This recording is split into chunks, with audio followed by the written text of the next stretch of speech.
Hi everybody, my name is Deli Bowes and this is my training on where to invest your time, okay? So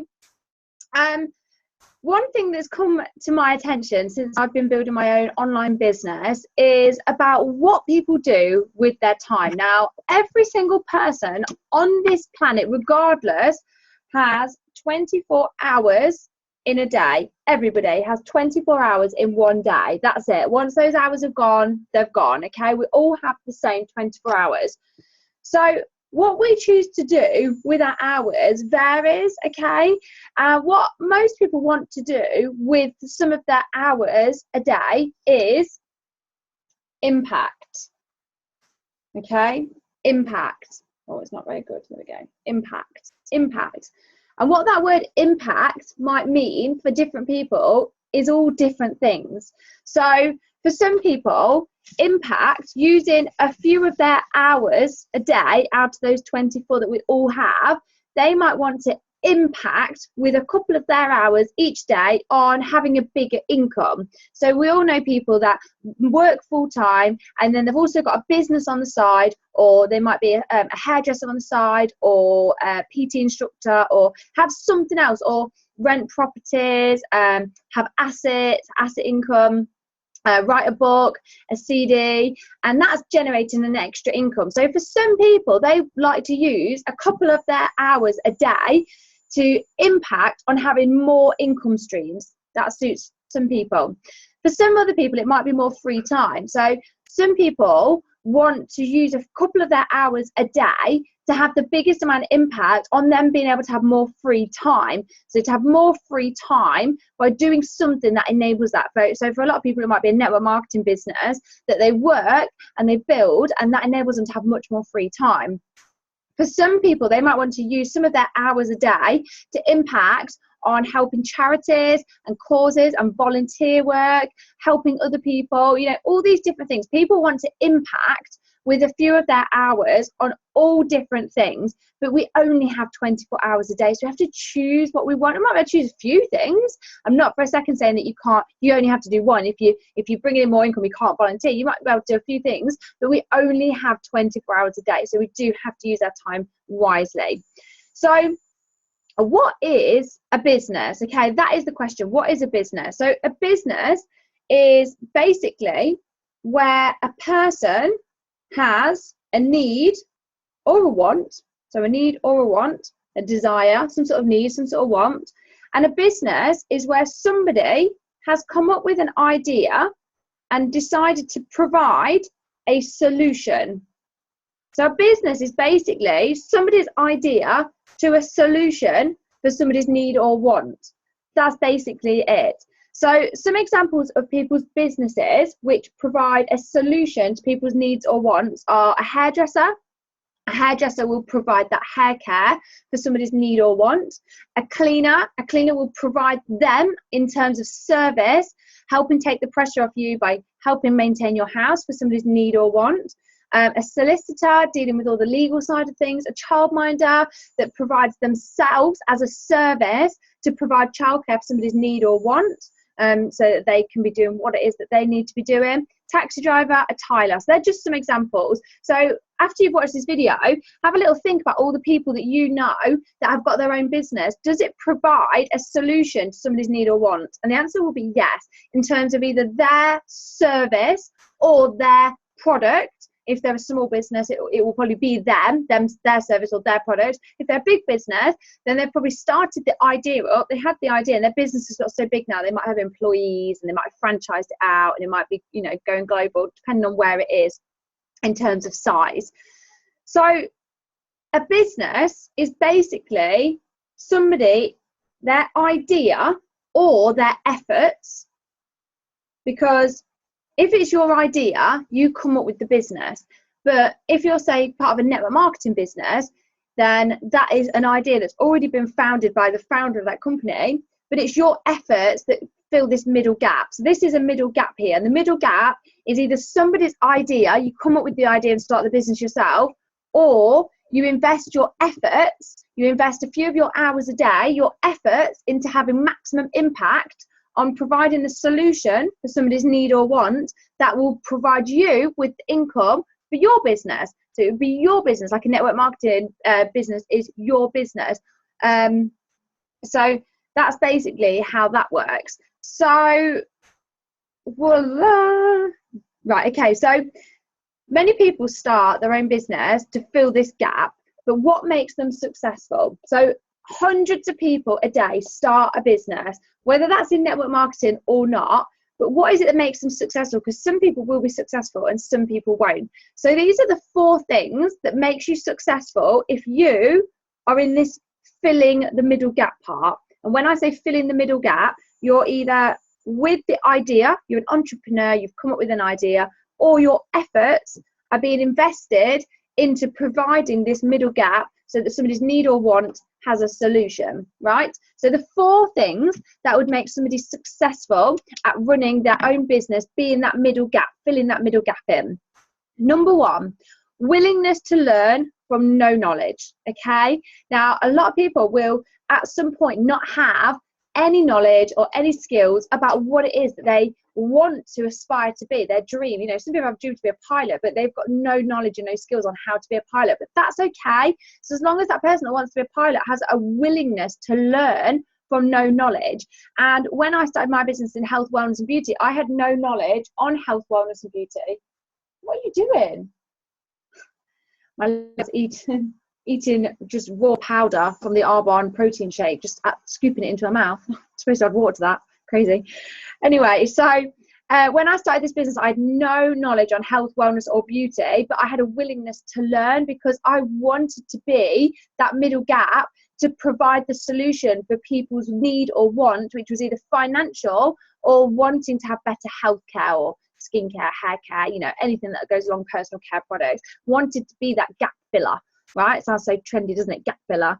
I wanted to, so I wanted to learn how to do it. So you need to have, number 1, a willingness to learn from no knowledge. So you need to write that down, a willingness to learn from no knowledge. If you have that, that's number 1, tick, a willingness to learn from no knowledge.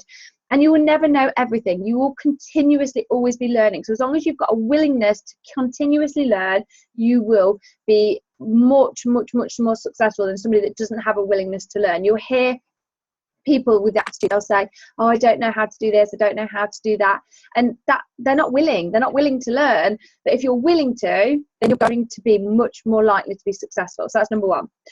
Number 2, a willingness to make what you do, so you're the gap filler, remember, a willingness to make what you do known to others, right? Because if you are providing the solution to people's needs or wants, you need to find the people that want you. And there are people out there that want you. There are so many millions of people that have a need or a want that you have the solution for, but you need to find them, okay? Now, what I see a lot of the time is people start their own business and they tell their friends and family, which is fab. If you've got supportive friends and family that will support you in the initial stages, then that's fine. No more, Ivana. Stop eating that. I do feed her. Then I've lost my train of thought now. Yeah, so their friends and family support them, which is great if they're able to do that in the beginning. But what I see is once people have run out of their war market, their friends and family, they come to a junction where they're like, can't build my business anymore. I've run out of people. I've told everybody. And I'm like, what? So you need to have a willingness to share the information about what you provide with people that need you and want you, because there are people out there, you just don't know them. You need to find them. So you would never hear a childminder say, oh, my dream is to provide childcare. So as a childminder for people that need or want me, childcare solution, you know, gap filler, I'm the solution. But all my friends, they don't have children, and my family, they don't have children. So I don't know anyone, so I might as well not bother. You just would never hear that. You would never hear that. So why is that okay to hear that in network marketing? Hairdressers, you would never hear somebody say, I want to train to be a hairdresser, but everybody I know already gets their hair done by somebody else, so they wouldn't want me to do that. You would never hear that. So it's not acceptable to say that in network marketing. It's not acceptable to say everybody I know wouldn't buy from me, so it wouldn't work. No, if you are willing to provide that solution for people that need or want what you have to offer. They're out there. You just have to find them and connect with them. Okay, so you need to have, number 2, a willingness to make what you do known to other people. So you have to get comfortable with talking to people you don't know, whether that's through advertising yourself, through word of mouth, through meeting people at networking events or online. You know, there's an abundant different ways of meeting different people, but you have to accept that you won't have a successful business if you only provide what you have to the people you know. You'll get to the point where you stop. To be honest, I've never seen anybody get past district manager with talking to people about what they offer to only people they know. So I've only ever seen them get to district manager doing that.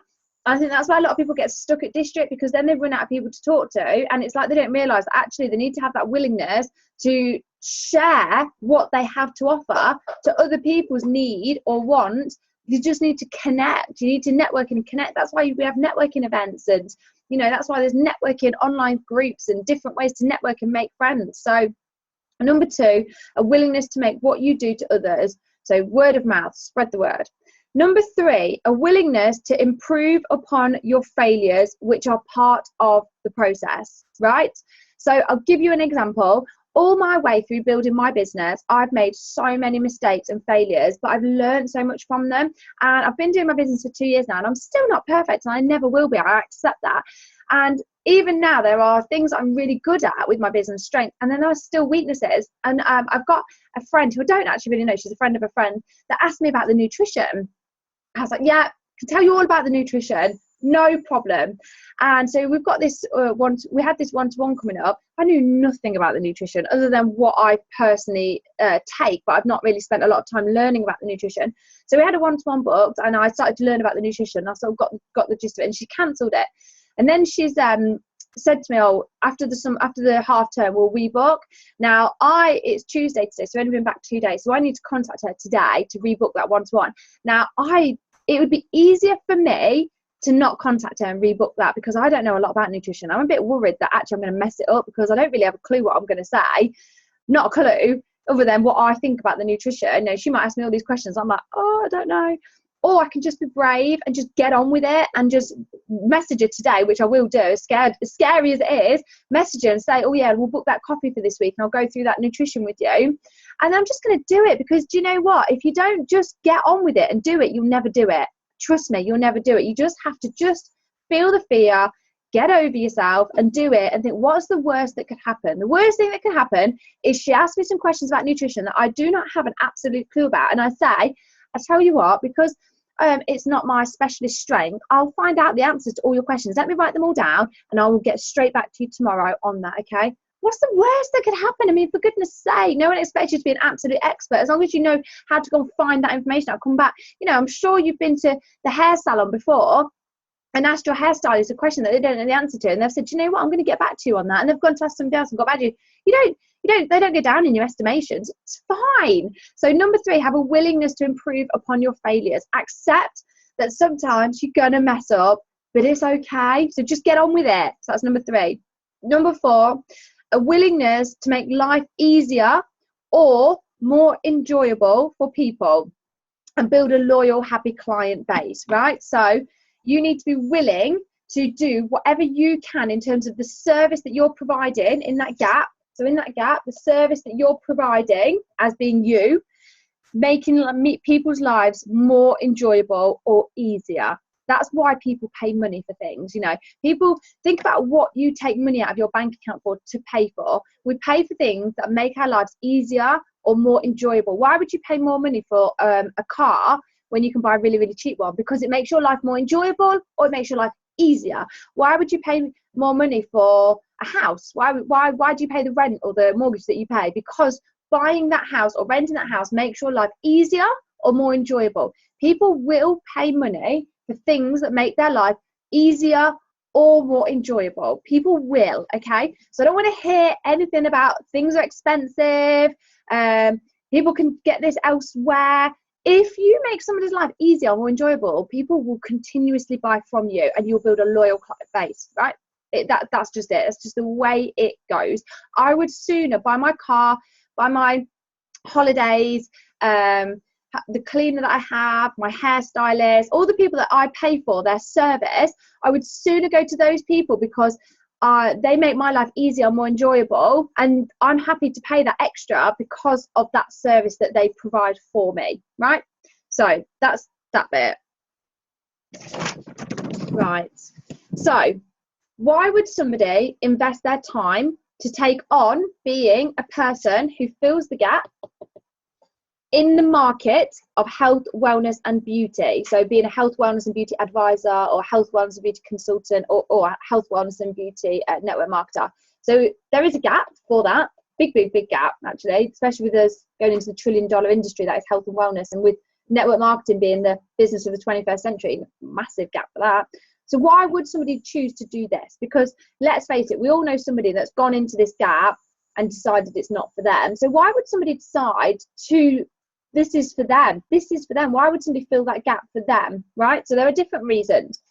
They might be incredibly interested in health and they want to be part of something like this. You know, they want to promote health, they want to promote wellness. They might have somebody in their family that's diagnosed with cancer or some sort of, you know, some sort of illness that they might be able to help play a part in making their life easier or more enjoyable by filling that gap. Health might be a really big important factor for them. It might be skincare. They might have a real big desire to help with somebody's skincare. They might have had personal issues, might have had acne themselves, and then they started using Arbonne products. It's made a massive difference on how they feel every day about themselves, and they want to promote that to other people. It might be hair care. They might be a hairstylist and absolutely fall in love with the hair products, which everybody does. Let's face it, our hair products are the best in the world, and then they want to promote that to other people. Might be cosmetics, like we all know, we've got so many makeup artists that use Arbonne cosmetics, and they make such a difference. It might be household everyday items, people with children, people that are trying to avoid all the toxins and all the nasties, you know, with their toothpaste and their hand wash and shower gel and all of that. It might be financial reasons. You know, that was the reason for me. Financial reasons. I wanted an extra £500 a month, and you know, I was doing that within the first couple of months, and it's tripled, quadrupled, and just much more than that now. It might be holidays. They might work really long hours and not have the ability to book holidays because of financial reasons. They might want to build this business to earn the holidays that you get to earn. It might be the car. It might be leaving the legacy behind. For them, it might be really important that at their funeral, people say things about them that changed their lives and made a difference. It might be the legacy. It might be to invest their time and money to help charities. If you're working really long hours and you don't have a lot of money, you cannot invest time and money into a charity like you'd want to. So it might be that. It might be because they want to have more time to do volunteer work.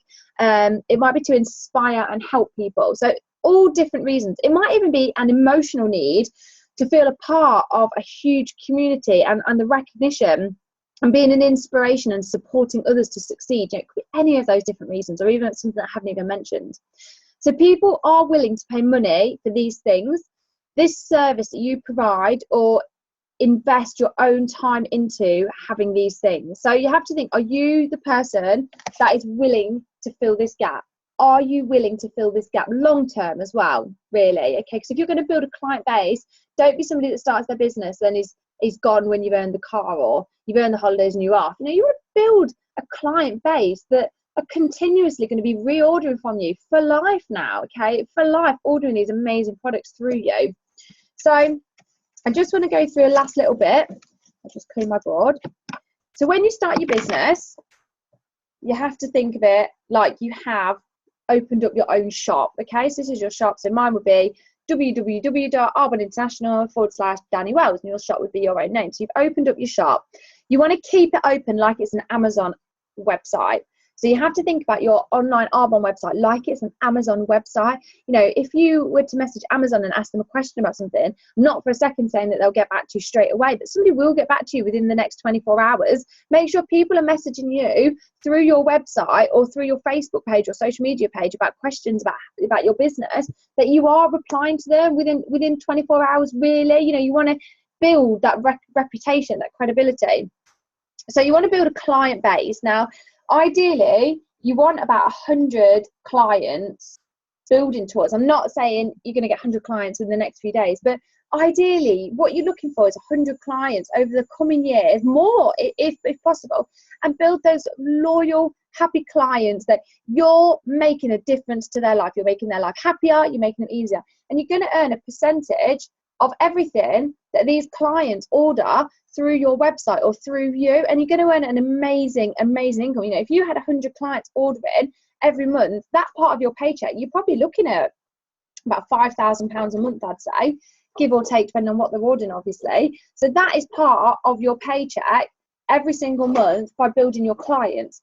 And then the second thing you want to do is you want to teach, share, mentor and coach others to open their own shop. So like a franchise. So you know how people would invest like several £1,000s into a franchise. That's a bit like what we're doing, like a virtual franchise, and then support them to build their own client base. So if you help somebody in Australia over here start their own business. So Sue started her own business in Australia. She's got her own website. Teach her how to build 100 clients. Again, not overnight, but it's going to take time, but support her, coach her, mentor. And she might be earning, say, £5,000 a month. Again, that's just a rough figure, obviously. If you want to know the average income earnings, they can be provided. But just to give you an idea, and because you're supporting and coaching Sue, you also earn a percentage of what turns to her business. It's a smaller percentage because it's her that business is, it's her shop, so she earns the biggest percentage, of course. But even if you're earning a percentage of what she has running through her, say you're earning £1,000 from her business turnover, doesn't take any money away from her, but Arbonne recognise that you're supporting and coaching and helping and mentoring her, so they do pay a percentage of what turns to her business, and everybody else is in your business. So let's say Sue's in Australia, and then let's say Sue then helps somebody in New Zealand here, and then she also helps somebody in Leicester, say, so quite close to where you live. So these businesses are running, and then let's say you help support somebody else over in America here, and then they open somebody's business in New Zealand as well, and then they help open somebody else's business in Poland. You know, your network's starting to grow across the world at this point. So don't pause at district because you've run out of people to speak to. You know, keep growing and growing and growing and spreading the word on what you do, and help build these amazing shops. So these amazing shops really are area managers, really, because district managers, people pause at district manager and you're kind of in and out. Really, you want to be building area managers. So you want to be helping all these people to build an area that's turning over a fabulous income, that's enabling them to have so much more areas and beyond. You want to be building areas, people that you're teaching people how to turn over $10,000 a month of product by recommendations within them and their team. That's what you want to really, really be teaching people how to do and beyond. So don't stop at districts. Teach people how to turn over $10,500 a month between them and their team, and for them to go on and do the same. So that's it for my training. So I just want to end with investing your time. So I just want to end on one last thing. When I worked at the opticians for 7 years, I invested, should we work this out actually? Okay, I didn't plan this part. So if I worked at the opticians for 7 years, so 7 years, there's 52 weeks in a year. Say I had 4 weeks off, that's 48 weeks. I'm working times 7. I'll tell you what that is. So 48 weeks times 7 years. So that's 336 weeks. Times that by 40 hours a week. So I worked about just over 13,500 hours. Oh my God. 13,500 hours of my life I invested into an optician that, yes, it paid me like £1,000 a month, but oh my gosh, that is a big amount of investment. Oh my God, that's crazy. I can't believe that.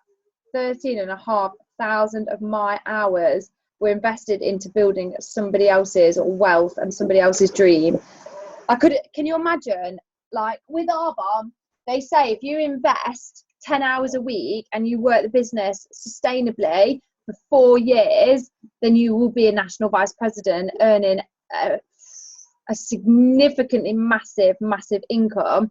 13,500 of my hours are invested into that opticians, which, don't get me wrong, I love, but I literally, invested that time into building somebody else's business. It wasn't my business. I don't receive any royalties on that now. I don't receive any residual income or passive income on that now. Once you've gone, you've gone. You literally like those coin machines, you know, where you put money into the machines and they do a little dance and then they stop. Then you put more money in and then they do a little dance and they stop. You put some more money in, they do a little dance and they stop. That's literally what I was doing with my time. It's like they were putting money into me, like say £1,000 a month. I did a little dance for, 5 days a week, 4 weeks a month, did some work for somebody else's dream and then stopped. And then they put another £1,000 into me. So I did a little dance, for 5 days, 4 weeks, a month, for 13,500 hours of my life.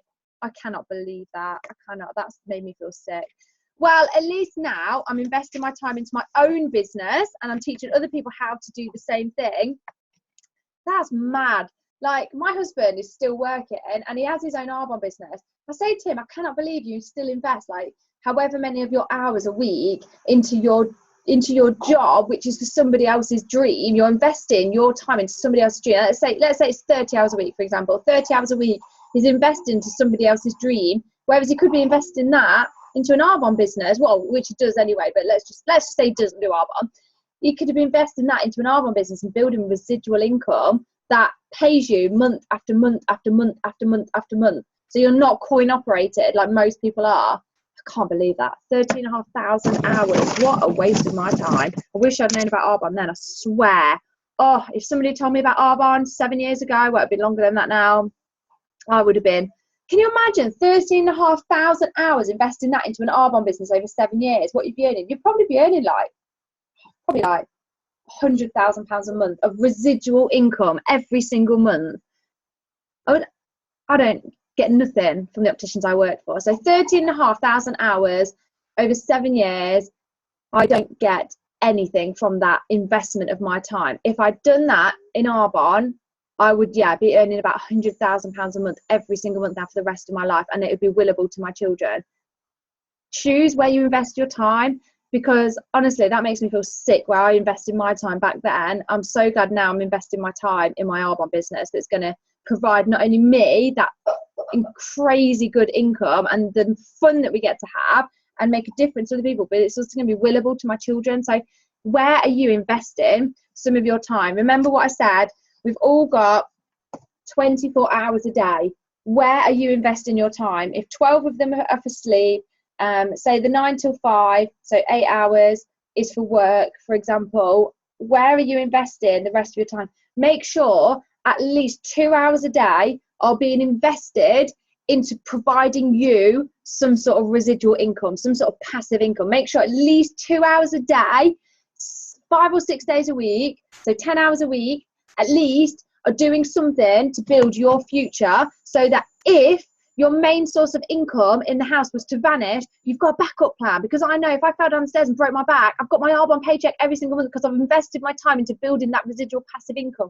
So 10 hours a week minimum, make sure you're doing something that invests into building something that provides that extra source of income. So if the worst was to happen, you're backed up financially and it's a willable asset you can give to your children. Make sure, don't not, honestly, don't not, because you'll feel sick when you count up how many hours you've worked for somebody else's fortune, for somebody else's residual income, passive income, and you don't get anything back in return. Invest your hours wisely. I cannot emphasize that enough. Invest your hours wisely.